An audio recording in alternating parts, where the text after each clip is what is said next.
You were taught a lie about history, and that lie didn't just erase the past. It trained you to misunderstand power. Because if you don't know how control was engineered back then, you're easier to control right now. Systems don't disappear. They evolve. What I'm about to tell you is officially denied. It's not taught in schools. It's buried in footnotes and mislabeled as economics. And once you hear it, you can't unsee it. Listen carefully.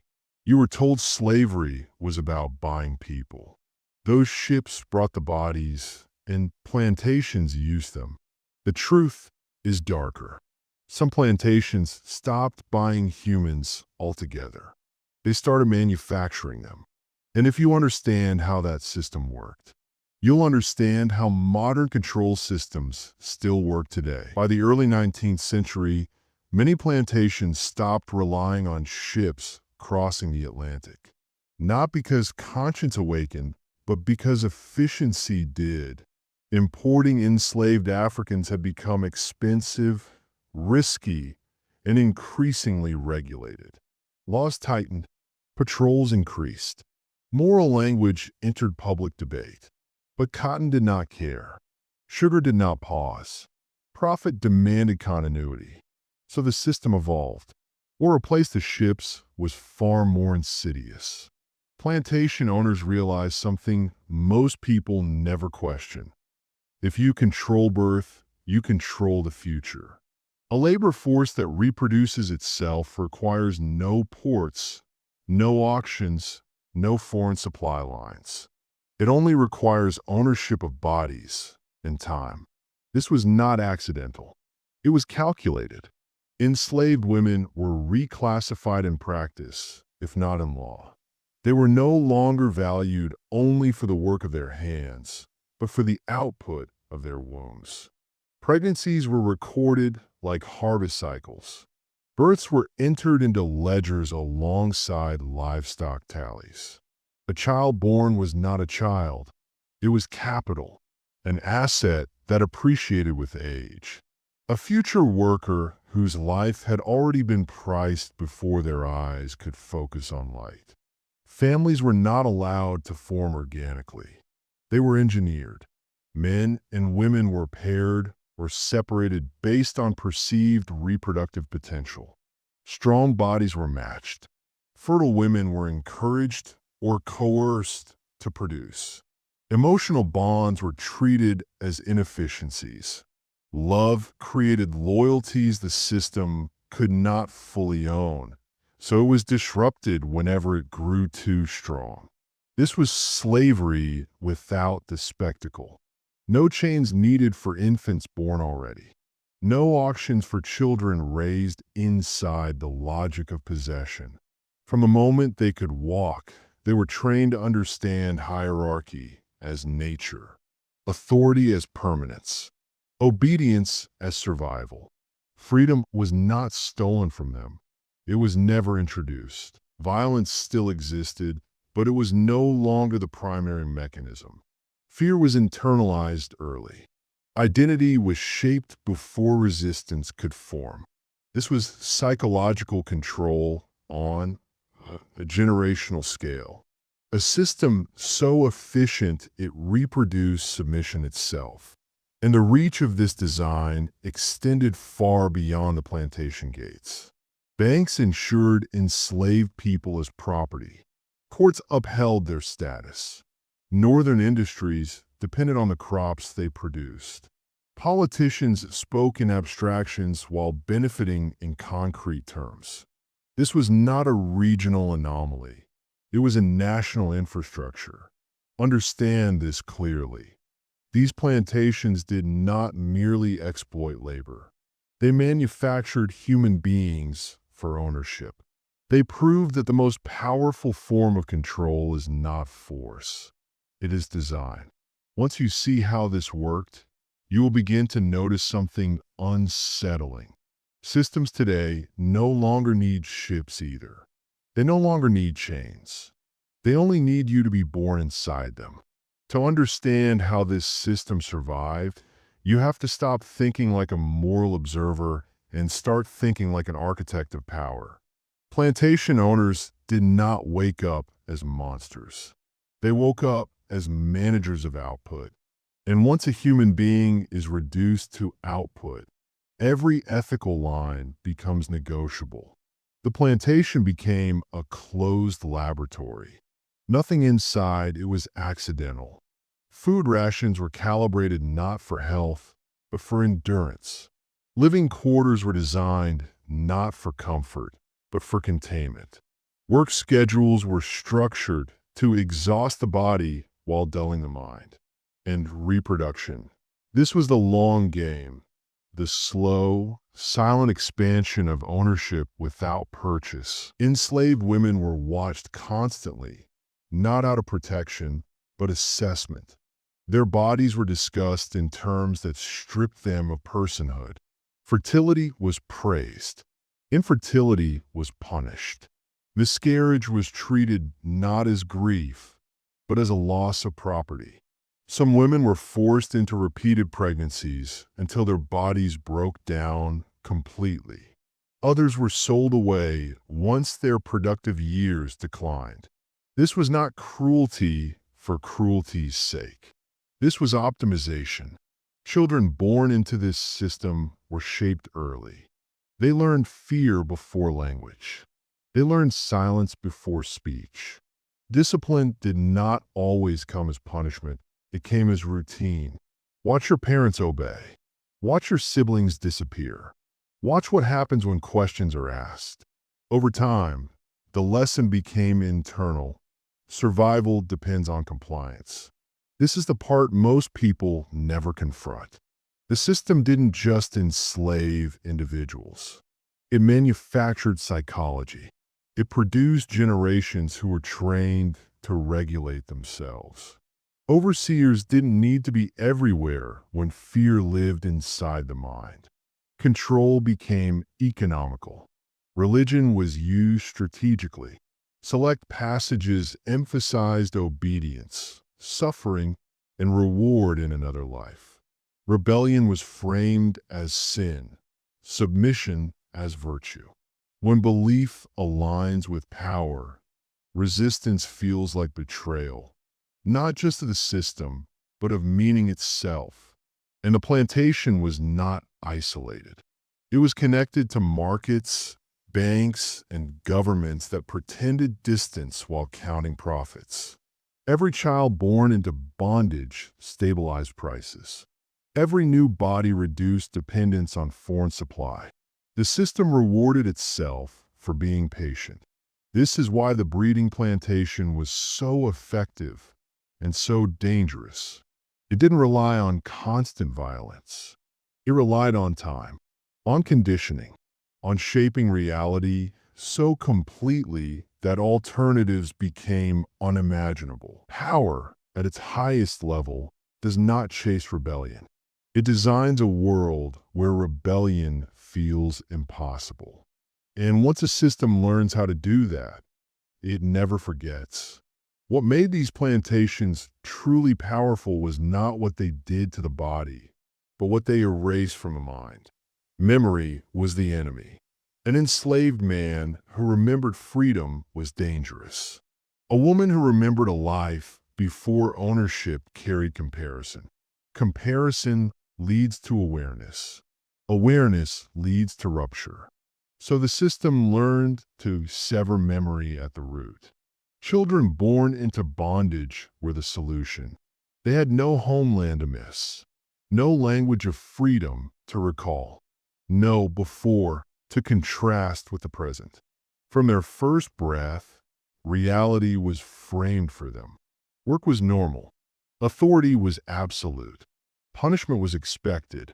And identity was pre-written. They were not broken into submission. They were shaped into it. This is where the system crossed from exploitation into something colder, behavioral architecture. Names were taken or replaced. Family histories were blurred. Birth dates were often unrecorded or deliberately altered. When a person cannot anchor themselves in time, they cannot locate themselves in history. They exist only in the now, manageable, replaceable, and small. This was not accidental negligence. This was erasure as policy. Even language was controlled. Certain words were discouraged. Certain questions met swift consequences. Silence became safety. Over time, silence became instinct. The most effective prison is the one where the inmates police themselves. Plantation hierarchies reinforced this conditioning. Some enslaved individuals were elevated slightly: drivers, house servants, intermediaries. Not enough power to escape, just enough privilege to create division. This prevented unity. Distrust spread horizontally while power remained untouched at the top. Classic design, still used today. Punishment, when applied, was theatrical, not constant, but memorable. Violence was staged as a lesson, not just for the victim, but for the witnesses. Pain became a message. Fear became communal. The goal was not discipline, it was demonstration. And yet, the system masked itself with routine. Days blurred together. Seasons repeated.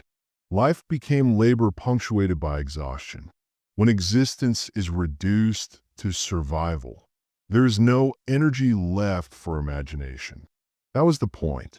Understand this. The plantation was not just producing cotton or sugar. It was producing predictability. A controlled population whose responses could be anticipated, whose resistance could be isolated, whose future could be forecasted. This is why the breeding system mattered so much. It wasn't just about replacing lost labor. It was about perfecting control across generations. Each child born in a bondage was not only owned, but optimized. Once power learns how to raise humans inside its logic, it no longer needs to conquer them. They grow themselves into compliance.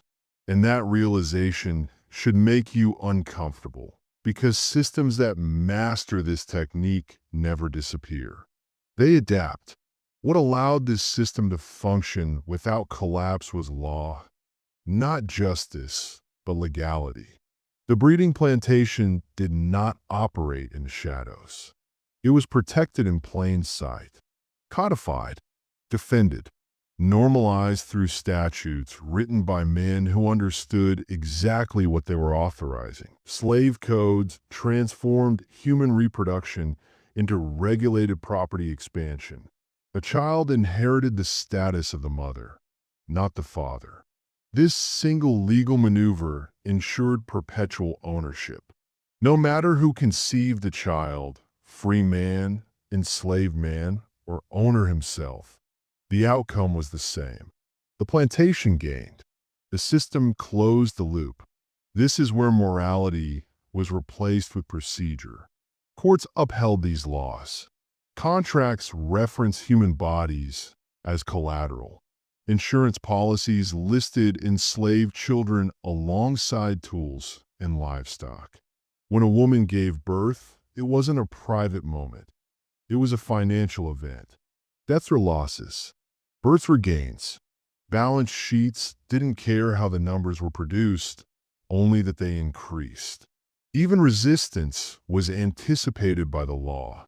Enslaved mothers who attempted to protect their children by escape, concealment, or refusal were punished not just for disobedience, but for interfering with property rights.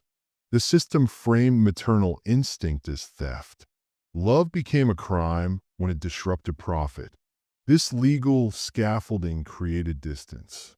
Plantation owners could claim they were merely following the law. Politicians could claim they were preserving order. Judges could claim neutrality. Responsibility dissolved upward until no one felt accountable. Yet everyone benefited. And the brilliance of the system was this: legality gave cruelty legitimacy. Once something is lawful, it stops feeling monstrous. It becomes administrative, ordinary. defensible at dinner tables and pulpits. Religion was woven into this framework carefully. Ministers preached obedience as divine order. Suffering was reframed as a spiritual trial. The reward was postponed to another world, conveniently beyond the reach of the plantation. When faith reinforces law, resistance feels not only dangerous but immoral. This is how an entire society learns to sleep at night. Meanwhile, the children born into bondage absorbed these structures silently.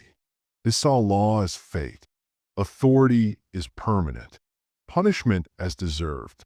When legality surrounds you from birth, injustice becomes invisible. You don't fight what you believe is natural. This is why breeding plantations were so devastating. They didn't just exploit a loophole. They were the loophole, a self-sustaining engine protected by law, belief, and economic dependency. And here's the uncomfortable truth. Any system that can legalize the ownership of the future will always find people willing to enforce it. Power doesn't need secrecy when it has permission. And once permission is granted, cruelty no longer looks like cruelty. It looks like an order. The physical horrors of these breeding plantations are well documented. Long days under a merciless sun, brutal punishments, starvation rations. But the true horror lies deeper, beneath the skin. It lives in the shattered psyches of those forced into this system. The trauma wasn't incidental. It was intentional, a weapon forged to break spirits across generations. Enslaved women were subjected to a unique form of violence. Sexual exploitation sanctioned by the very system that claimed to own their bodies. Owners, overseers, and managers exercised unchecked control, turning reproduction into a tool of domination. Pregnancy became a state of endless vulnerability. Mothers carried the weight of their own oppression and the future enslavement of their children. Imagine living each day knowing your body is a battlefield, used to produce wealth while your own will is erased. Imagine the psychological scars when the children you bear are taken, sold, or torn from your arms without warning. This was not collateral damage, it was design. And yet, from this darkness, flickers of resistance emerged. The enslaved resisted in ways invisible to the overseers. Secret pregnancies hidden, children concealed, pregnancies terminated when possible. Some women refused to bear children into bondage. Acts of defiance invisible in the official records. The emotional toll of this system crushed families and communities. Fathers were powerless to protect their offspring. Mothers were trapped between survival and rebellion. Children grew up in fear and confusion, raised in an environment that denied them the basic human experience of love and safety. These plantations did more than manufacture workers. They fractured humanity itself. The psychological control extended beyond individuals. It permeated entire cultures, breaking the continuity of traditions, languages, and identities. Enslaved people were forced to abandon or hide their pasts. The system replaced history with silence and submission. This wasn't just about maintaining a labor force. It was about erasing the possibility of uprising through mental and emotional destruction. Understand this. Trauma is not a byproduct here. It is a tool, sharpened and wielded to keep the machine running. And the echoes of this trauma did not end with abolition. They reverberate through generations, influencing systems of control even today, shaping identities, limiting choices, and perpetuating invisible chains. When you grasp how deeply control reaches beyond laws and violence into the very soul, you begin to see the full architecture of power. This is the secret they hoped you'd never uncover. And it's why breaking free requires more than strength. It requires understanding the design itself. The economic machine behind these breeding plantations was vast, cold, and unrelenting. This was not some isolated, small-scale operation. It was an industrial system embedded deep in the foundation of America's wealth. Every birth, every child bred into bondage was a line item on a ledger. Every womb was a factory. Every heartbeat is a commodity. By 1860, the enslaved population in the South had swelled to nearly 4 million. This was no accident. It was the outcome of a calculated investment. Plantation owners and financiers understood that human capital was the most valuable asset they could possess. And unlike imported slaves, breeding plantations guaranteed a steady, homegrown supply of labor. The cotton gin's invention had exploded demand for labor, and no amount of imported slaves could keep pace. So, the system adapted, transitioning from purchase to production. Enslaved women became the new factory workers. Their reproductive capacity turned into an economic resource that multiplied wealth without crossing oceans. Banks and insurance companies didn't just tolerate this system, they profited from it. Enslaved people were insured like livestock, with policies protecting owners from loss of property.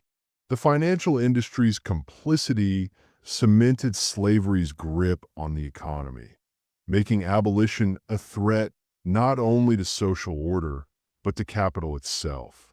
Northern industries, too, depended on the fruits of these plantations.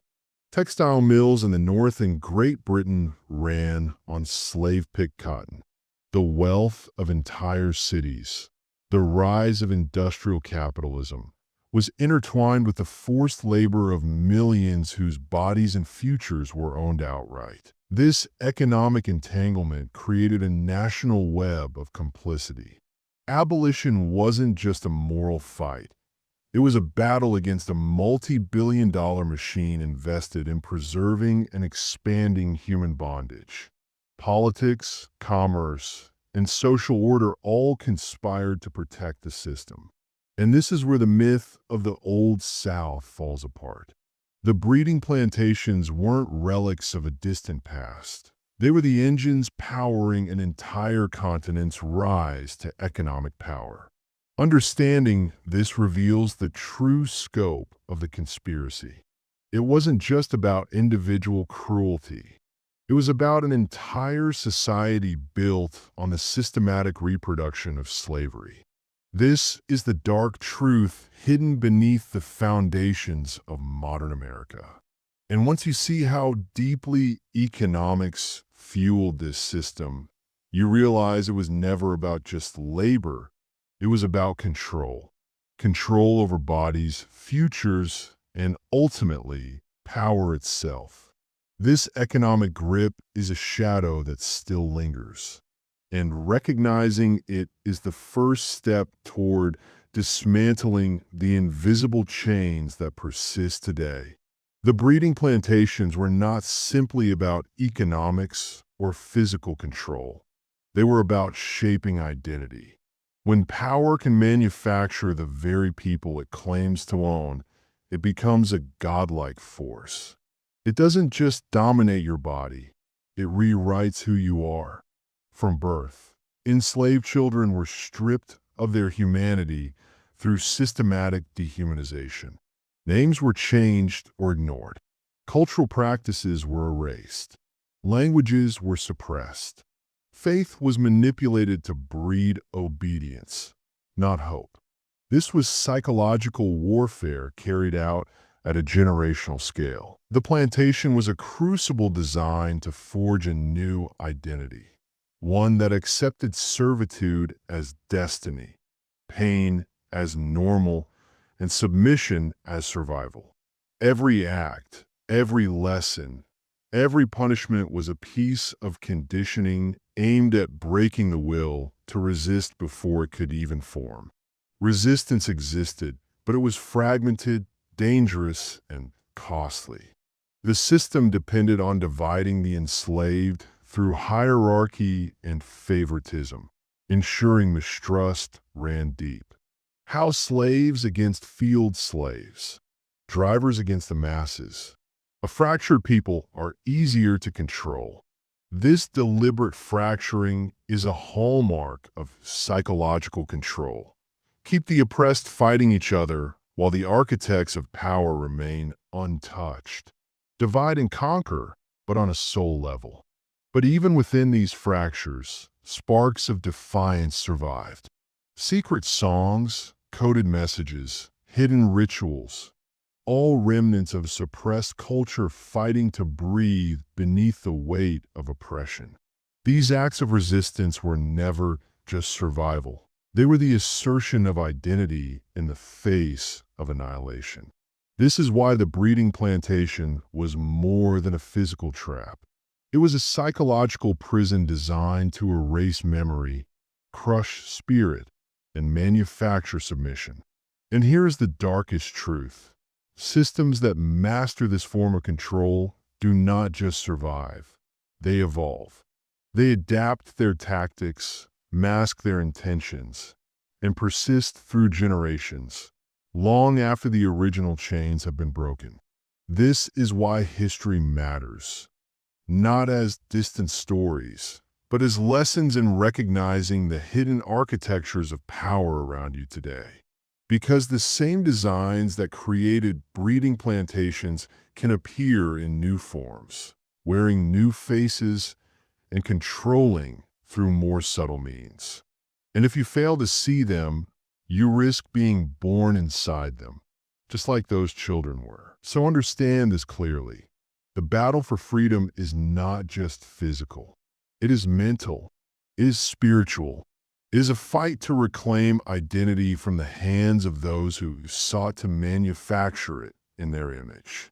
By now, you're beginning to see the chilling scope of this system.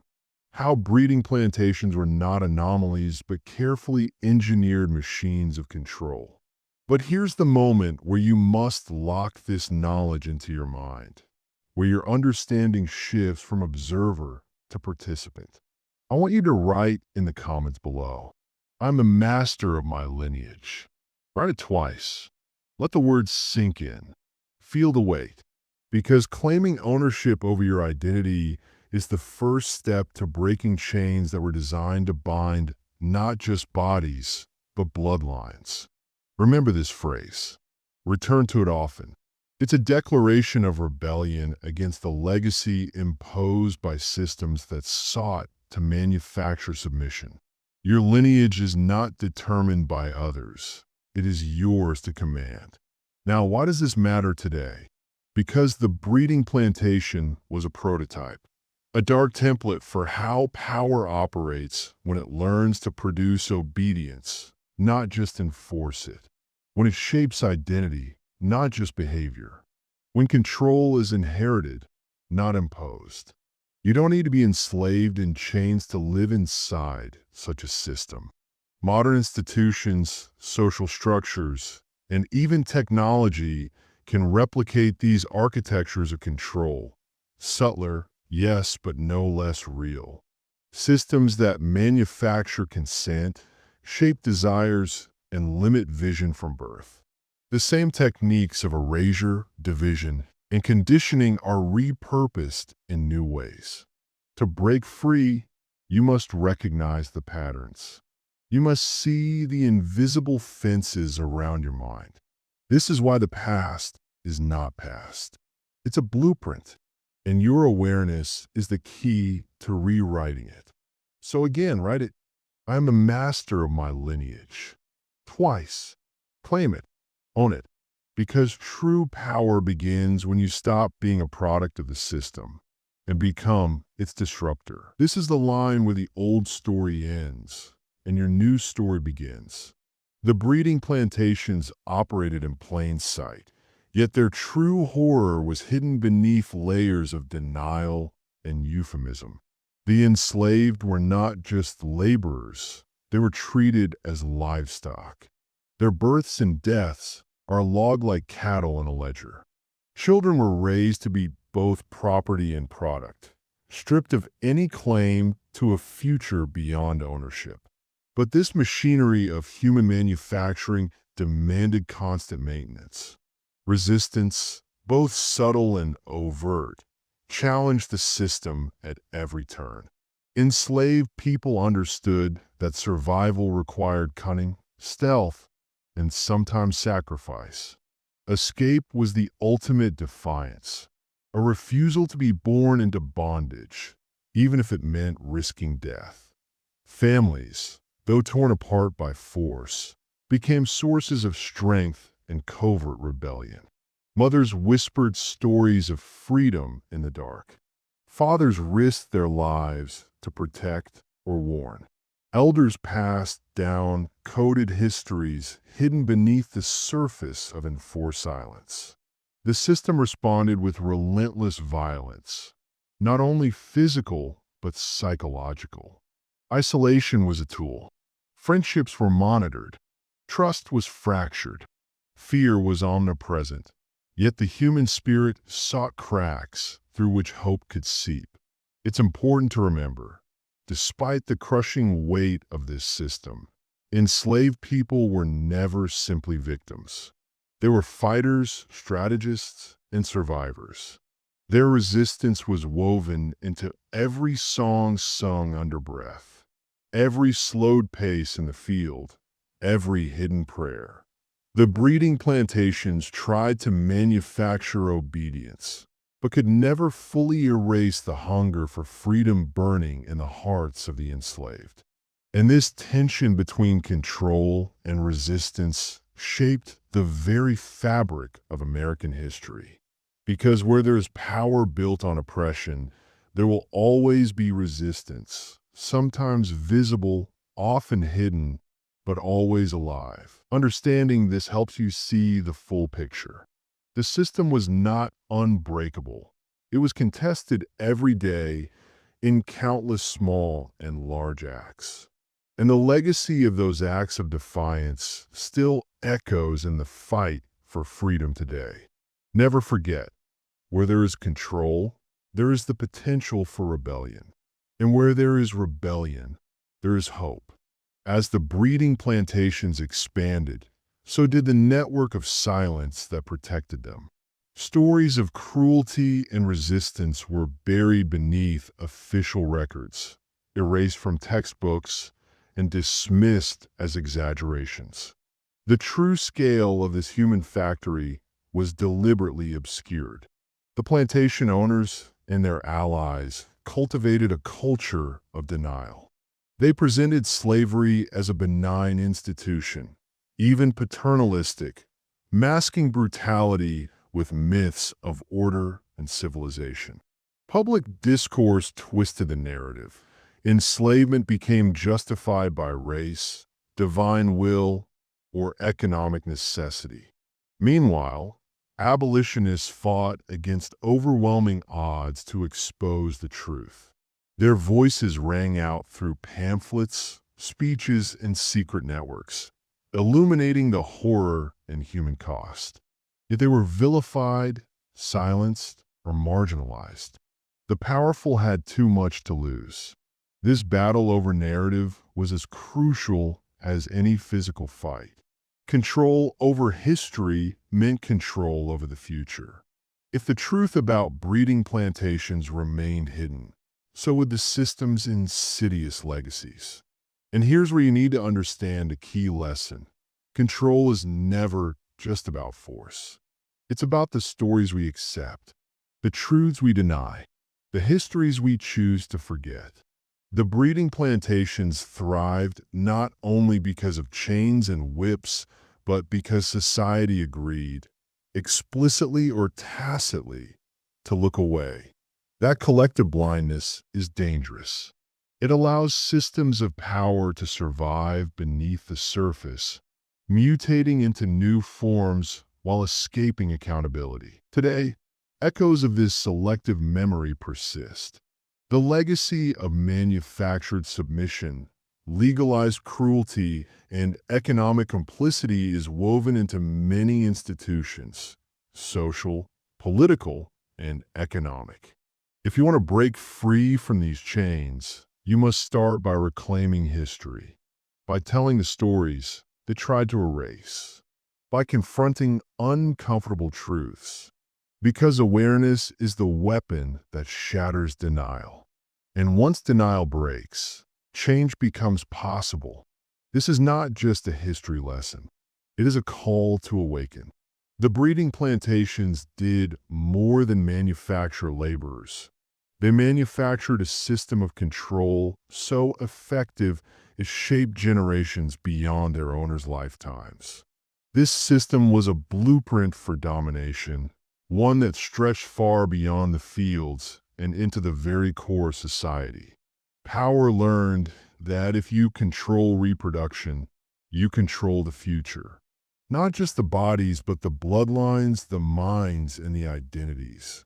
This is a lesson that echoes through history, resurfacing in modern forms of social engineering, mass surveillance, and psychological manipulation. Consider this. The breeding plantation's legacy is not confined to the past. It is embedded in systems that continue to divide and conquer, to fracture communities, to keep populations compliant. These systems adapt, becoming more sophisticated, more insidious. The tools have changed. Now it's data instead of chains, algorithms instead of overseers. But the principle remains the same. Manufacture consent, control the narrative, shape identity. This realization demands vigilance. It demands that you recognize the signs of manufactured control in your own world. When institutions seek to define your worth, limit your options, or dictate your identity, they're using the same blueprint. Understanding this is not meant to breed despair, but power. Power to disrupt. Power to reclaim autonomy. Power to rewrite the story. Because freedom isn't just about breaking physical chains. It's about dismantling the systems designed to bind your mind and spirit. And once you grasp the extent of this architecture, you realize that true mastery begins with awareness. The breeding plantations were a grotesque example of what happens when power is unchecked and unchallenged. But their dark design is not inevitable. It can be undone. You must decide if you will be a product of the system or its dismantler. This knowledge is dangerous because it frees you. Use it wisely. The breeding plantations operated like dark laboratories of human commodification, where bodies were experimented on, dissected, and exploited for profit. Medical practices, often brutal and unethical, were tested on enslaved women without consent or anesthesia. These women became subjects of research that today would be condemned as crimes against humanity. J. Marion Sims, often called the father of modern gynecology, built his reputation through horrific surgeries on enslaved women, whose suffering was ignored by the medical establishment. This isn't just history. It's a glaring example of how science can be twisted to serve oppression when detached from ethics. But beyond the scalpel, the psychological experiments were just as ruthless. Enslaved people were subjected to constant terror, isolation, and deprivation designed to break their will. The breeding plantations refined a system that manipulated fear, pain, and hope to maintain dominance. This engineered trauma wasn't incidental. It was a deliberate strategy. It created generations conditioned to accept control, internalize inferiority, and suppress rebellion. The psychological damage was as lethal as the physical abuse. Yet even in this darkness, resilience survived. Enslaved people found ways to heal, resist, and pass on knowledge through oral histories, coded songs, and secret traditions. Their strength is a testament to the human spirit's refusal to be extinguished. Understanding these horrors forces us to confront the ethical bankruptcy of systems built on dehumanization. It also reveals how easily knowledge and science can be weaponized in the service of power. Today, echoes of these abuses remind us to question authority, to demand accountability, and to recognize that progress without justice is a lie. The breeding plantations didn't just steal lives, they attempted to erase humanity itself. And their legacy challenges us. Will we let history repeat, or will we rise with the awareness to break these cycles? The choice is ours, because the darkest knowledge is also the seed of transformation. The psychological grip of the breeding plantations extended beyond physical chains. It infiltrated the mind, twisting perceptions of worth and identity. Enslaved people were bombarded with messages designed to instill helplessness, obedience, and acceptance of their fate. Religious doctrine was weaponized to justify cruelty. Preachers told enslaved people that their suffering was divinely ordained, that freedom was a promise for the afterlife, not this world. This spiritual manipulation reinforced submission, making rebellion feel not only dangerous but sinful. This spiritual control was not accidental. It was a calculated part of the system. The plantation owners understood that controlling belief was just as vital as controlling bodies. When a mind accepts servitude as divine will, resistance loses its foundation. Families were broken apart to deepen psychological wounds. Children sold away, parents powerless to protect them. This trauma was intended to erase the bonds that made rebellion possible.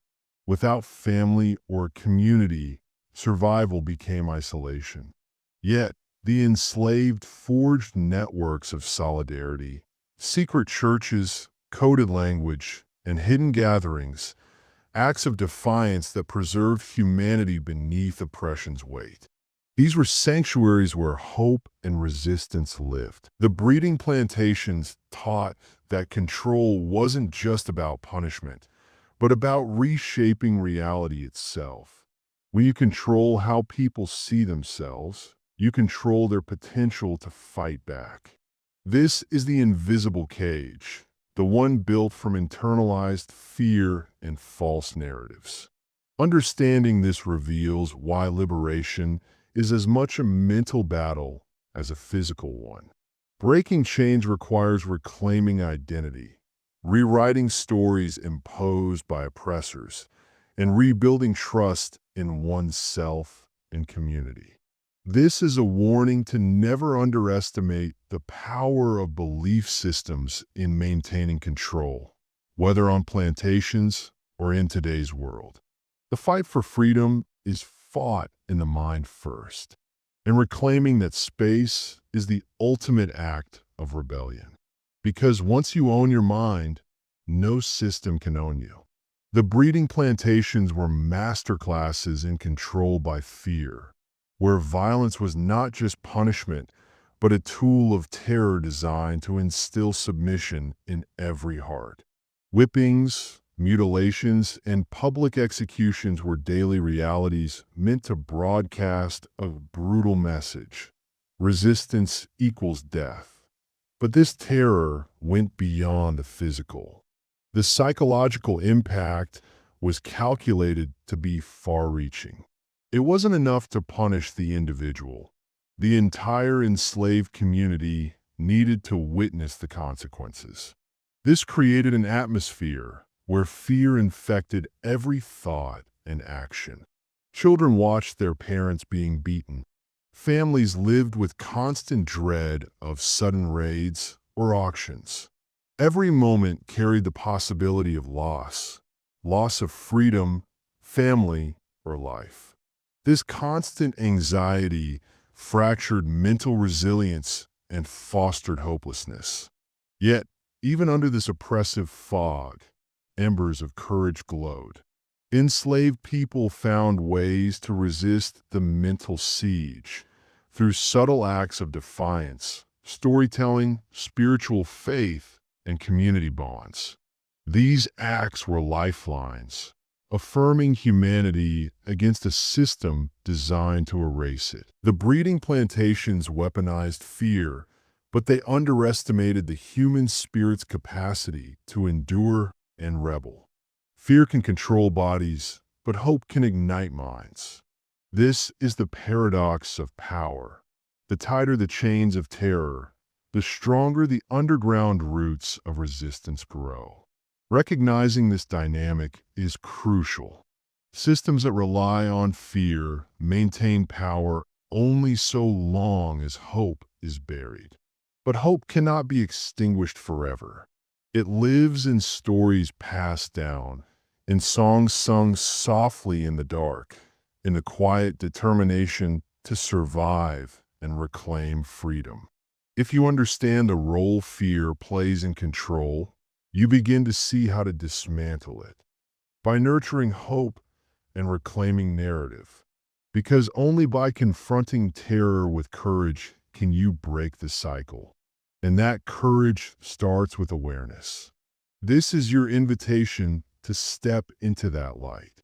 The resistance on breeding plantations was not limited to secret songs or whispered prayers. It erupted into violent revolts that shook the foundations of the slaveholding South.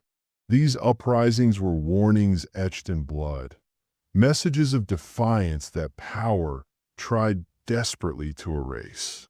The Stono Rebellion of 1739 was the first major explosion, a march of enslaved Africans through South Carolina, killing dozens of white colonists and sparking terror across the colonies.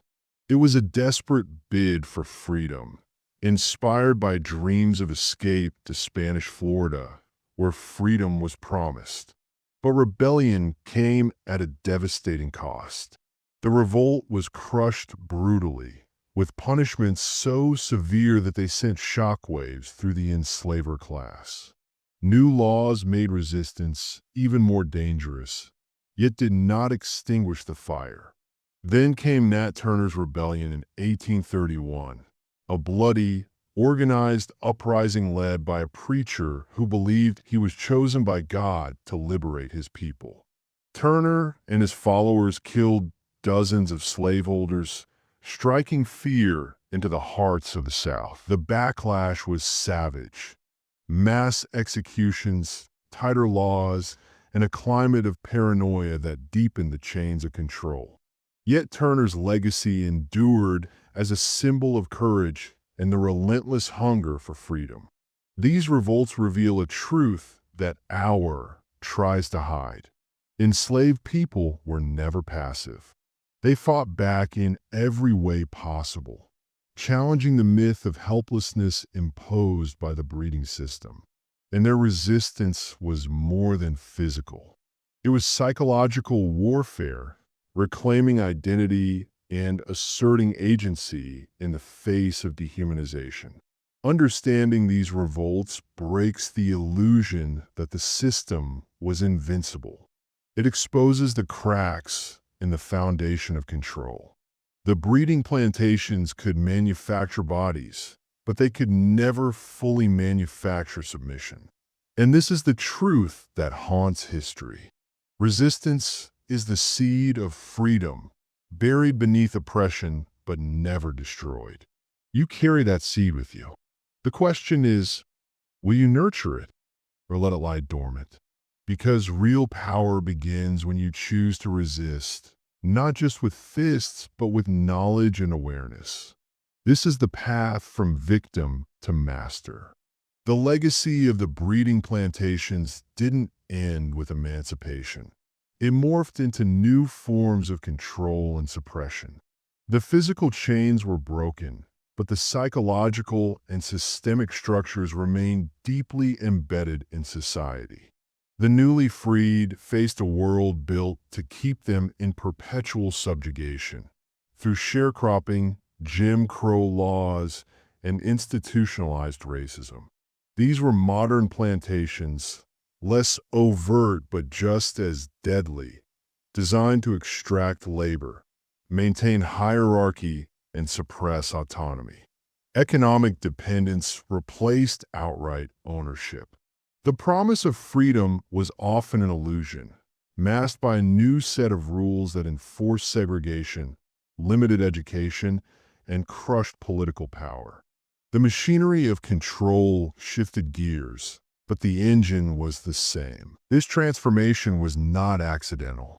It was a strategic evolution by those who understood that systems of domination must adapt or die. The breeding plantation was the prototype for these systems, blueprints for controlling populations without the need for overt brutality. Understanding this helps you see beyond the surface of social issues and recognize the deeper patterns of power at work. Systems designed to control don't disappear. They reinvent themselves. This knowledge is essential for anyone seeking true freedom. Freedom is not granted. It is seized by those who understand the architecture of control and actively dismantle it. The shadows of the past stretch long, but light can reach even the darkest corners. The question is, will you choose to illuminate them? Because breaking free from modern chains requires more than protest. It demands insight, strategy, and relentless courage. You're not a passive bystander to history. You are the product of it, and the author of what comes next. Claim that power, because the systems designed to control you are watching. And the moment you awaken, they will try harder to hold on. Your awareness is their threat, and that threat is your weapon. The economic foundations of the breeding plantations reveal another disturbing truth. They were the backbone of a global financial empire built on human suffering.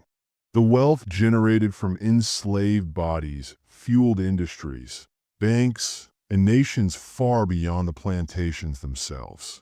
Cotton harvested by enslaved hands fed textile mills in the North and across the Atlantic in Britain, fueling the Industrial Revolution. The profits didn't just stay in the South. They powered entire economies, creating an interconnected web of complicity.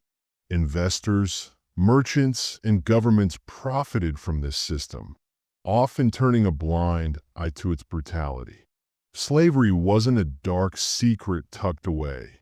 It was a central pillar of economic growth and global trade. This complicity allowed slavery to persist longer than it should have, protected by the intertwined interests of elites across continents. Understanding this global dimension is crucial. It shifts the narrative from isolated cruelty to a systemic, worldwide network designed to perpetuate exploitation. It also reveals how power maintains itself through economic dependency, enslaving not just bodies, but entire societies through financial control. Today, echoes of this system remain. Wealth disparities, racial injustices, and economic inequalities are the modern fingerprints of a past that refuses to fade. Breaking free means confronting these uncomfortable truths. It means recognizing how the profits of oppression shaped modern systems, and how those systems continue to influence power today. This awareness is uncomfortable because it demands accountability, not just from history, but from ourselves and our institutions. The breeding plantations were not just farms. They were economic engines of control, their profits paid in blood. Recognize this, and you begin to see the true cost of power. because power built on exploitation always casts long shadows. And those shadows linger, waiting to be acknowledged, understood, and dismantled. Your journey is not just into history. It's into the heart of how power operates today. And knowing this is the first step to changing it. The breeding plantations were not just places of physical suffering. They were epicenters of psychological warfare. The system was designed to fracture minds and spirits, breaking down any sense of self-worth and autonomy. Enslaved people were subjected to relentless mental assault, constant surveillance, forced labor beyond human limits, and the erasure of identity through renaming and cultural suppression. The goal was to create obedient laborers stripped of history, community, and hope. But the human mind resists erasure. Even under the harshest conditions, enslaved people maintained a rich internal world. Memories, dreams, secret rituals, and coded communication. This mental resistance was a quiet rebellion, an act of defiance against the imposed narrative.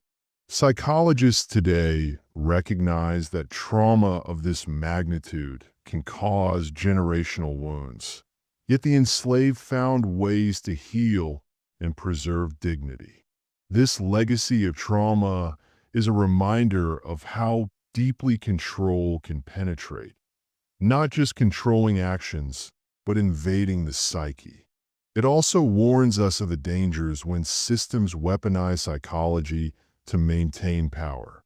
Modern parallels exist in propaganda, social conditioning, and psychological manipulation through media and technology.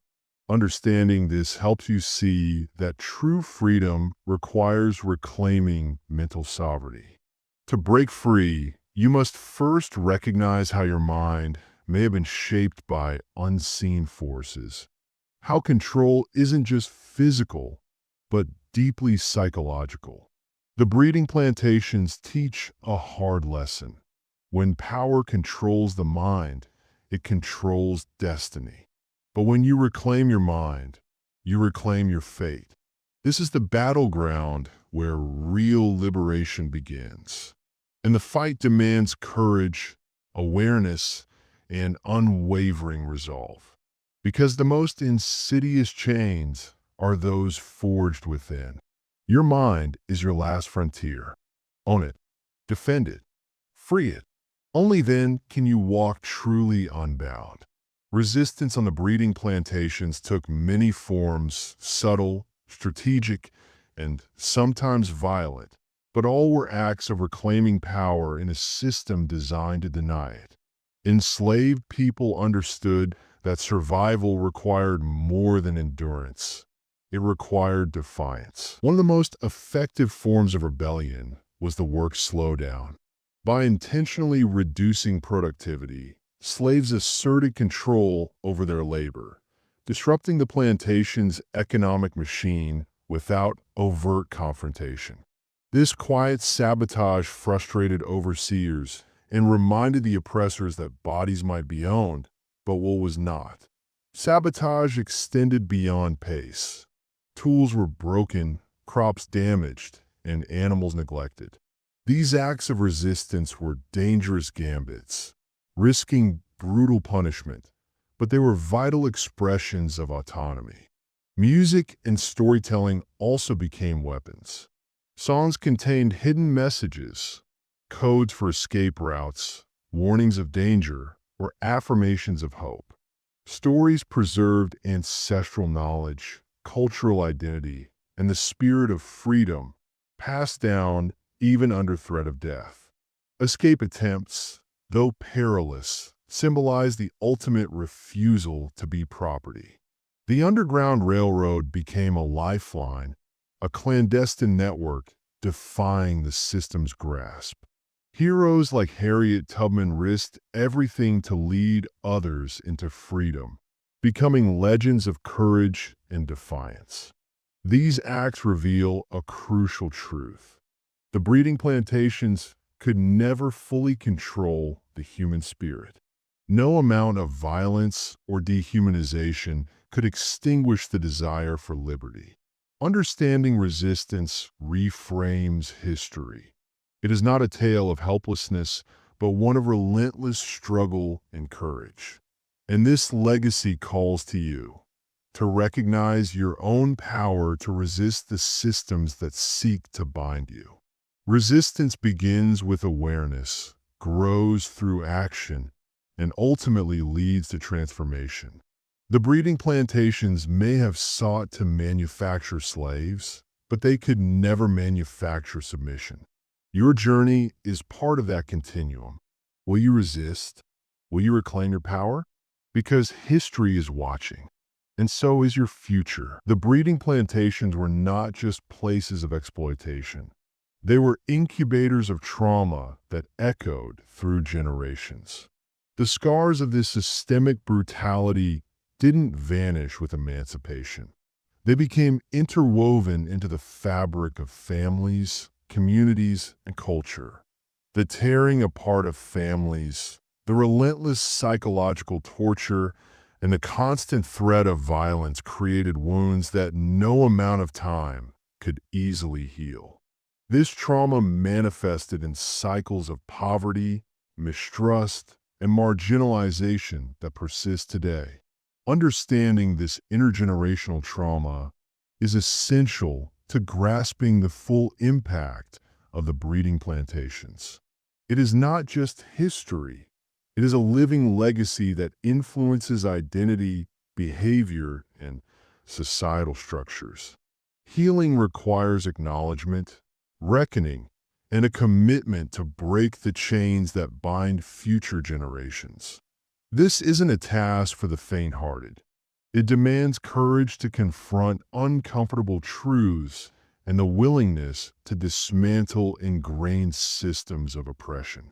Yet, within this trauma lies resilience, an unbreakable spirit passed down through stories, art, and culture. This resilience is a beacon of hope, proof that even in the darkest systems, the human spirit can endure and rise.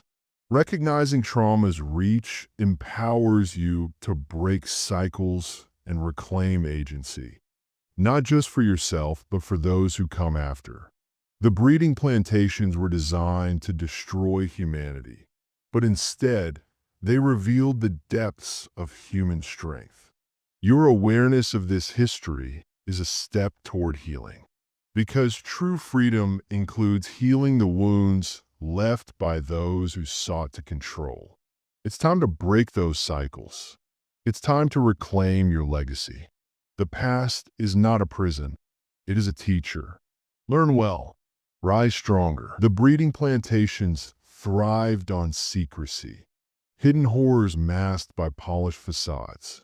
Slave owners constructed elaborate illusions to sanitize their cruelty, presenting plantations as prosperous farms and respectable enterprises. This deception was crucial for maintaining social acceptance and economic alliances. Visitors were often shown only what owners wanted: neat rows of crops, smiling enslaved workers, and elegant big houses. The true brutality, daily violence, family separations, and psychological torture was concealed behind these veneers. This deliberate masking wasn't just about public image. It was a strategic manipulation of perception. It shaped narratives that justified slavery as a necessary evil or even a civilizing mission, obscuring the system's true nature as pure exploitation and dehumanization. This legacy of deception continues in various forms today. Institutions still craft narratives to hide systemic abuses, control information, and influence public opinion. The breeding plantations teach us to question appearances and seek hidden truths beneath surface realities. To awaken is to pierce the veil of illusion, to see what is concealed and understand why it is hidden. The power of the breeding plantations depended not only on physical domination, but on controlling knowledge itself. Recognizing this manipulation sharpens your ability to discern truth from falsehood, freeing you from manufactured consent. The systems that enslaved bodies and minds relied on secrecy. Your liberation depends on exposure. The moment you begin to question what you're shown, the foundations of control tremble. Because control thrives in darkness, but truth lives in light. Your journey demands that light. Seek it relentlessly, because only in illumination can true freedom be found. The breeding plantations thrived on secrecy, hidden horrors masked by polished facades.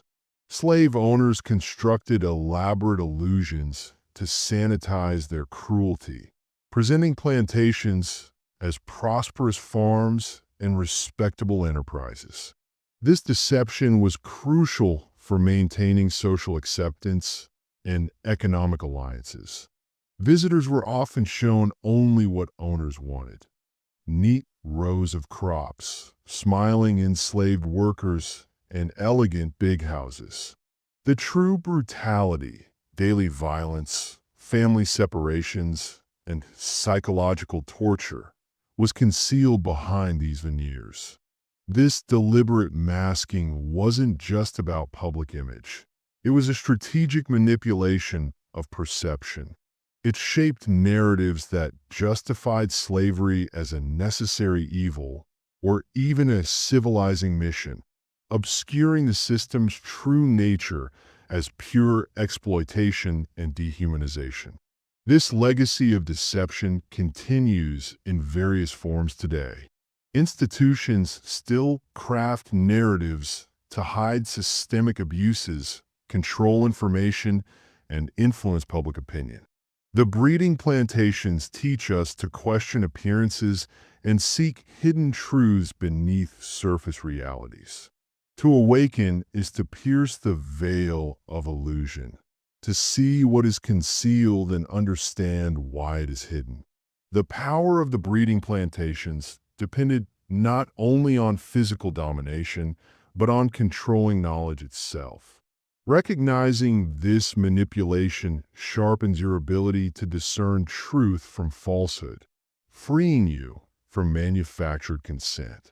The systems that enslaved bodies and minds relied on secrecy. Your liberation depends on exposure. The moment you begin to question what you're shown, the foundations of control tremble. Because control thrives in darkness, but truth lives in light. Your journey demands that light.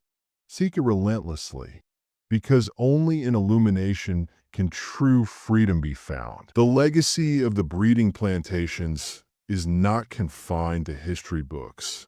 It permeates the very systems that govern modern society. The structures built on exploitation have evolved into institutions that continue to wield control through laws, economics, and social norms. Mass incarceration, racial profiling, and economic disenfranchisement are contemporary echoes of the breeding plantations designed to suppress and control. These systems disproportionately target communities descended from enslaved people, perpetuating cycles of poverty and marginalization. Understanding this connection reveals how oppression adapts rather than disappears. The machinery of control may change form, but its purpose remains: to maintain power by dividing and subjugating. This knowledge is vital. It empowers you to recognize patterns that others overlook and to challenge the status quo with informed resistance. Breaking free requires seeing beyond surface-level reforms to confront systemic roots. It means rejecting narratives that blame victims and instead holding structures accountable. The breeding plantations were the original blueprints for this ongoing system of domination, a reminder that power is rarely relinquished without a fight. Awareness of this truth is dangerous to those who benefit from inequality, which is why it is suppressed. But you have stepped into that danger willingly. Because true freedom demands confronting uncomfortable realities and dismantling them piece by piece. The legacy of the breeding plantations is a warning and a call to arms. Will you heed it or remain chained by ignorance? The choice defines your path forward and your power to change the future. The breeding plantations thrive because they turn people into commodities, reducing human life to numbers, breeding stock, and profit margins. This commodification dehumanized enslaved people, stripping away their identity and reducing them to mere assets and ledgers. Every aspect of life was controlled by economic value: reproduction, labor, and even health. Enslaved women were forced into pregnancies designed to increase this stock, while men were exploited for physical strength. Children were counted as future investments. This cold calculus treated human beings as livestock, erasing their stories, hopes, and dreams. It created a system where morality was sacrificed at the altar of profit. But commodification is not just history. Modern capitalism still grapples with the ethical line between profit and humanity. The echoes of this legacy appear in human trafficking, exploitative labor practices, and systemic inequalities masked by market logic. Recognizing this pattern is crucial. It reveals how economic systems can perpetuate dehumanization under the guise of efficiency and progress. The breeding plantations force society to confront a brutal question: how far will we go to maximize wealth at the expense of human dignity? Your awareness is the first step to answering that question differently. Because true power requires reclaiming humanity from the clutches of commodification. And only when we reject the reduction of people to assets can freedom truly exist. The breeding plantations were a warning written in blood and chains. It's up to us to heed it, to see beyond profit, and to build a world where human worth is never for sale. The psychological scars left by the breeding plantations ran deep, infecting generations with trauma and mistrust. The deliberate destruction of family bonds, coupled with constant brutality, created wounds that echoed through time, shaping identities and community dynamics long after slavery ended. This trauma is more than history. It's a living inheritance, affecting how individuals relate to themselves and others. Patterns of distrust, fragmented relationships, and internalized oppression are echoes of the past, embedded in the collective psyche. Healing from this legacy demands more than surface-level acknowledgement. It requires confronting uncomfortable truths about how trauma is passed down and manifests in present-day struggles. The breeding plantations weren't just about physical chains. They were about breaking spirits and controlling minds. Recognizing this allows us to understand the complexity of trauma and the necessity of deep, systemic healing. This healing is not passive. It requires active reclamation of identity, culture, and community. It means rebuilding what was torn apart and fostering resilience where despair once reigned. You are part of this process, whether you realize it or not. Your awareness and actions contribute to breaking cycles and forging new paths. The past shadow may be long, but it doesn't have to define the future. The breeding plantations are a stark reminder of the cost of dehumanization and the power of resilience. To truly free yourself, you must heal these invisible wounds. Because freedom is more than physical, it is mental, emotional, and spiritual liberation. Your journey toward that freedom is the next chapter in this story. And it begins with awareness and courage. Now, the most important truth must be laid bare.